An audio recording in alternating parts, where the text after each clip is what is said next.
Astro Prasad viewers அனைவருக்கும் வணக்கம். நீங்கள் இன்னும் நம்ம சேனலை சப்ஸ்கிரைப் பண்ணலன்னா இப்போவே சப்ஸ்கிரைப் பண்ணிக்கோங்க. பக்கத்தில் இருக்கிற பெல் பட்டனையும் ப்ரெஸ் பண்ணி ஆல்னு செட் பண்ணி வச்சுக்கோங்க. அப்போ தான் நான் போட போகிற ஒரு வீடியோ உங்களால் ஈஸியாக பார்க்க முடியும்.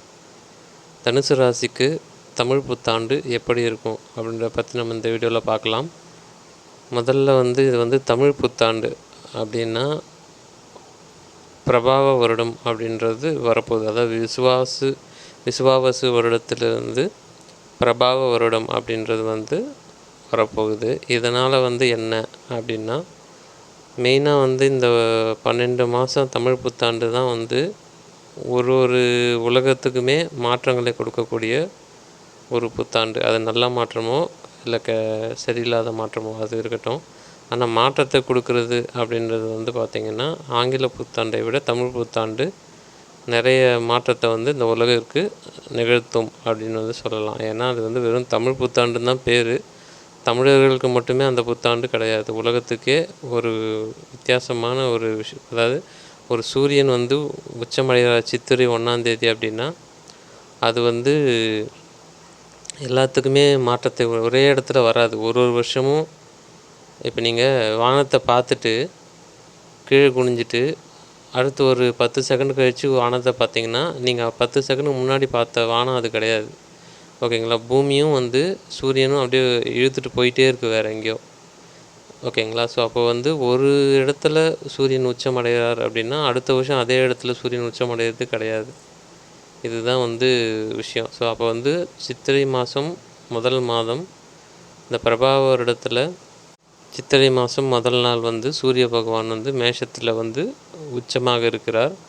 சூரியன் பலமடைகிறதுனால வெயில் சுட்டெரிக்கும் அப்படின்றது அர்த்தம்.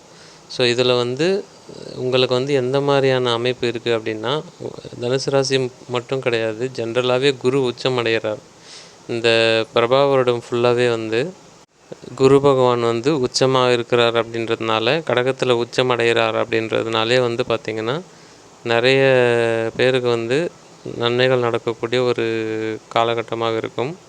முக்கியமாக நன்மைகள்னால் என்ன அப்படின்னா இந்த கெட்ட யார் எப்படின்னா போட்டோம் எனக்கு என்ன அப்படின்ற ஒரு மென்டாலிட்டி குறைஞ்சி உதவும் குணமும் உதவி பெறும் குணமும் பெரியோர்களை மதித்து நடப்பதும் பெரிய பெரிய சாஸ்திர சம்பிரதாயங்களை மதித்து நடக்கிறதும் இந்த வருடம் நிச்சயமாக நிகழும்.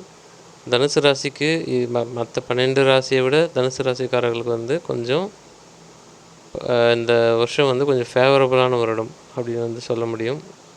தனுசு மீனம் ரெண்டுத்துக்குமே கொஞ்சம் ஃபேவரபுளான வருடம். அதுலேயும் குரு பகவான் உச்சமடைகிறது ரொம்ப முக்கியமான ஒரு விஷயம். இது ஏன் அப்படின்னு நான் சொல்கிறேன்னா, இப்போ நீங்கள் உங்கள் ஜாதகத்தில் லக்னாதிபதி அப்படின்ற ஒரு கிரகம் வலுவாக இருக்குது அப்படின்ட்டு மற்ற 8 கிரகம் சரியில்லைன்னா கூட அவன் எப்படியோ ஒன்று பழிச்சுப்பான். ஓகேங்களா? அதாவது லக்னாதிபதின்றது நீங்கள் தான், நீங்களே வலுவாக இருக்கீங்க அப்படின்னு அர்த்தம். இப்போ லக்னாதிபதி வலு இல்லாமல் மற்ற 8 கிரகங்களும் வலுவாக இருந்தாலும் அப்படியே கடலில் இருக்கிற கப்பல் மாதிரி தான் ஆடிட்டே இருக்கும், ஒழுங்காக இருக்காது. ஓகேங்களா? ஏன்னா லக்னாதிபதியோட முக்கியமான ஒரு அமைப்பு அப்படின்றது எல்லாத்தையுமே அவர் தான் தீர்மானிப்பார். இப்போ உங்களுக்கு ஒரு நாளுமே சம்பவங்கள் நிகழ்கிறது. ஒரு நாளுமே ஏதோ ஒன்று நடக்குது, குறிப்பிட்ட சூழ்நிலைகளில் மாறிட்டே இருக்குது. ஓகேங்களா? ஆனால் நீங்கள் அங்கே என்ன பண்ண போகிறீங்க? இப்போ உங்களுக்கு வர பிரச்சனை இந்த உலகத்துலேயே உங்களுக்கு புதுசாக வரல, ஆல்ரெடி நிறைய பேருக்கு வந்திருக்கு. அது எந்த பிரச்சனையாக வேணால் இருக்கட்டும். ஓகேங்களா? ஆனால் ஒவ்வொருத்தரும் அதை ஹேண்டில் பண்ணுற விதம் அப்படின்றது வேறையாக இருக்கும். ஓகேங்களா? அது எதை பொறுத்து இருக்கும் அப்படின்னா அவரவர் ஜாதகத்தில் இருக்கக்கூடிய லக்னாதிபதியை பொறுத்து அமையும். லக்னாதிபதி தான் உங்கள் உடம்பை குறிப்பார், உங்கள் உடலையும் குறிப்பார், உங்கள் ஆளுமைத்தன்மையை குறிப்பார், உங்கள் குணத்தை குறிப்பார். ஸோ அதெல்லாம் இருக்குது. லக்னாதிபதி வலுவாக இருந்ததுன்னா அவங்க உடம்பை அவங்க நல்லா பார்த்துப்பாங்க. ஓகேங்களா? லக்னாதிபதி வலு இல்லைன்னா நம்ம பார்த்துக்கலாம் அப்படின்ற மாதிரி என்ன போய் அப்படியே உடம்பு ஃபுல்லாக எடுத்துக்கிட்டு விழ வேண்டியது தான். ஏதாவது ஒரு கெட்ட பழக்கத்துக்கு ஆளாயிடுவாங்க. லக்னாதிபதி வலு இல்லைன்னாவே கெட்ட பழக்கத்துக்கு ஆளாயிடுவாங்க ஏதோ ஒரு விஷயத்துக்கு. அது மண்ணோ பொண்ணோ பெண்ணோ அது வேறு கதை, ஒவ்வொருத்தரும் ஒரு மாதிரி. ஆனால் லக்னாதிபதி வலு இல்லை அப்படின்னா கெட்ட பழக்கங்கள் தானாக விட முடியாது ஒரு விஷயத்தை அவ்வளோ சீக்கிரம். அந்த தெளிவு இருக்காது, அந்த ஒரு பேஷன் இருக்காது, பொறுமை இருக்காது. அது இல்லாமல் கரெக்டாக பண்ணணும், அந்த டிசிப்ளின் அப்படின்றது லக்னாதிபதி வலுவாக இருந்தால் மட்டும்தான் வரும். அதே மாதிரி லக்னாதிபதி வலுவாக இருந்தால் தான் எல்லாமே சிந்தனை நல்லாயிருக்கும், செயல் நல்லாயிருக்கும், அதாவது நல்ல செயலாக இருக்கும். இல்லைன்னா கண்ணா பின்னான்னு செயல் எதுவானா செய்யலாம் அப்படின்ற மாதிரி இஷ்டத்துக்கு போவாங்க. லக்னாதிபதி வலுவாக இருந்தால் அழகாக இருப்பாங்க. அதாவது உங்களுக்கு ஒரு இப்போ லக்னாதிபதியும் 8ஆம் இடம் அப்படின்னு வச்சுக்கோங்களேன், ஓகேங்களா? ஸோ இப்போ லக்னாதிபதி வலுவாக இருந்ததுன்னா என்னை அவங்க மதிக்கலை அப்படின்னு ஒரு தெளிவாக தெரியும்.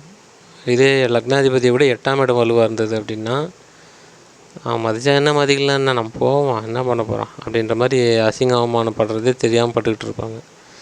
ஸோ இதுதான் லக்னாதிபதியோட முக்கியமான ஒரு விஷயம். இது ஏன் சொல்கிறேன் அப்படின்னா, லக்னாதிபதியும் ராசி அதிபதியும் தான் இருக்கிறதுலே முக்கியம்.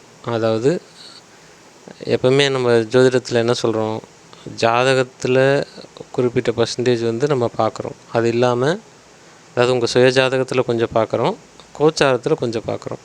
அப்படி இருக்கும்போது இப்போ சுய ஜாதகத்தில் லக்னாதிபதி எவ்வளோ முக்கியமோ, தசாபுக்தி ரீதியாக அது எவ்வளோ முக்கியமோ, லக்னாதிபதி எவ்வளோ முக்கியமோ, அந்த மாதிரி கோச்சாரத்தில் உங்கள் ராசி அதிபதி அப்படின்றது ரொம்ப ரொம்ப ரொம்ப முக்கியமான ஒரு விஷயம்.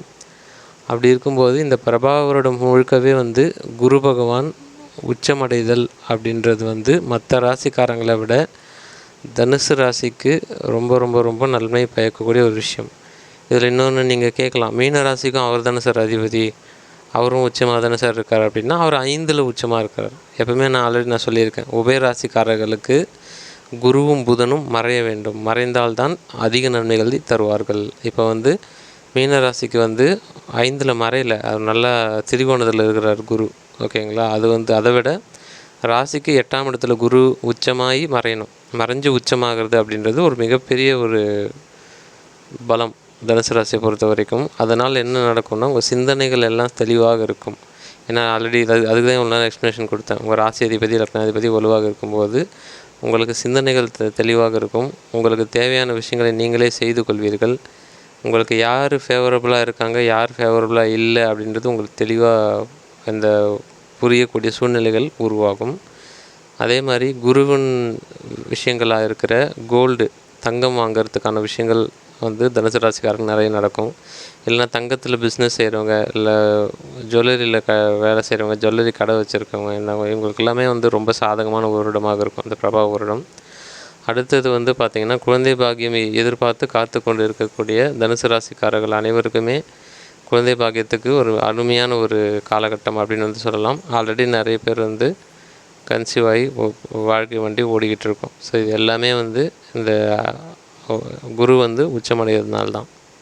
இந்த பிரபாவ வருடத்தில் ஒரு முக்கியமான ஹைலைட்டே குரு பகவான் உச்சம். இது உலகத்துக்கே நல்லது. உலகத்துக்கே நல்லது மீன்ஸ் என்னென்னா, குரு வலுவடையும் போது ஆட்டோமேட்டிக்காகவே இந்த போர் சூழல்லாம் மட்டுப்படும். இந்த சனி ராகு இந்த மாதிரி விஷயங்கள் தான் இந்த போர், பாம்பு போடுறது, ஒரு நாட்டு வெட்டிக்கிறது, கொல்வது, இந்த மாதிரி இப்போ இருக்கிறது. அதெல்லாம் தாண்டி குரு உச்சமடையும் போது பஞ்சம் பட்டினி இருக்காது. இந்த உலகத்துக்கே தேவையான சாப்பாடு அப்படின்றது நிச்சயமாக கிடைக்கும்.